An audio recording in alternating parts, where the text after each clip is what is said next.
we have about 10 minutes left to talk about, and you touched on it earlier, was Pastor Bates's governor passed this thing called Confederate History Month. And your birth certificate was what? Governor Bob McConnell declared April as Confederate History Month. And I know we briefly talked about it, but I wanted to get your take on his comment where, well, he did eventually apologize for failing to mention slavery anywhere in the proclamation. But he did mention to the Washington Post earlier that he didn't think it was significant enough to be included. So what I understand he's trying to promote tourism. And learning about history, that's all well and good. How do you be so ignorant to say, one, it's not significant, and omit it? Well, it was not significant to him. To him? He's the governor. Look how influential he is, though. Of course. He spoke for a lot of people, though. Therefore, there are a lot of people who did not see slavery as significant. Exactly. Therefore, for them, it's not important. It's not important. Well, you have to be realistic about something. Let's, for instance, let's go to the educators. According to historic facts, during the time of Confederacy time, do you know that the majority of people, the millions of people in this state, the majority was what? Slaves? Were the majority of the people in this state, were they slaves or non-slaves? When? During what time? Confederacy. Confederacy? During the Confederacy. Yeah. During the history of Confederacy, the majority of the people in Virginia were slaves. Okay. Months when they emancipated them, within a few years, less than 5 years, how did the millions of people become the minority and the minority people become the majority? And you've stayed the majority for many, many, many years. What happened to those millions of people? Let him go back into the history and study that. What types of things occurred? And these were health concerns that were established in this country, where beautiful women like yourself were given those medical excursions where you can't reproduce. They stopped reproduction. Compulsory sterilization.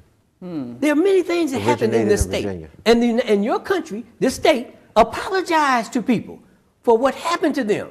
And they were not able to reproduce because they were medically stopped from reproduction. So you don't hear people talking about that, do you? So, because it's not significant I now. don't have a problem with studying the history of it. You need to. But when you omit that, isn't that a slap in the face to you and me and you and every other person? No. It's not a slap in the face? No, it's not a slap in the face. It's a reality. It wakes people up. No, it's a reality. It's a wake-up call. But here's the caution. The caution is, and this is what you and I talked about earlier before our broadcast began, is that we all now have a responsibility of being very careful as to when our passions are inflamed. What is it that it's being inflamed about? Because where our passions go, so goes our energies, our thought processes, our actions, our behaviors, and eventually our lifestyles. And that's why a lot of people are finding themselves devoting their whole life to a little leaf and never dealing with the root of issues in life.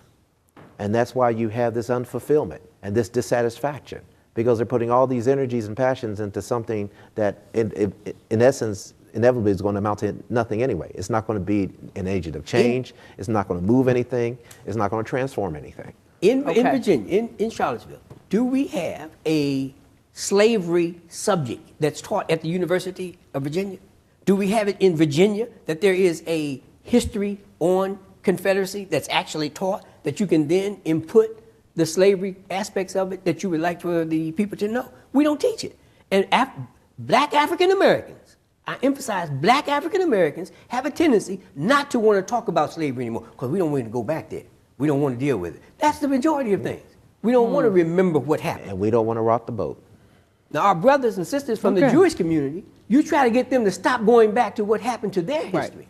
They'll tell you from the beginning, never forget your history. Never forget. Why should we not begin to influence the same thing among people of color? I agree. Not to talk about the Native Americans in Virginia that disappeared. Right. Hundreds of thousands of them just totally disappeared. I mean, there are lots of race of people that were just annihilated over the these are histories centuries. And not physically annihilated. Annihilated just by a stroke of a pen. Don't exist. Yeah. So Introduce men like Walter Plecker. And he is? He was the first registrar for the Virginia Vital Records, Vital Births and Records, back in 1901, who, by a stroke of a pen, declared all people of color lumped into one category. Wow. Just dumped them. Just dumped them. These are realities. And we have records in this state that validate these issues. The governor made a very unique proclamation in stating that there should be a history study for Confederacy. Go back and study it. Let's go back and see how many more apologies are going to come up from out of there this time. How many more apologies are we going to have to make for what we did to people in this country?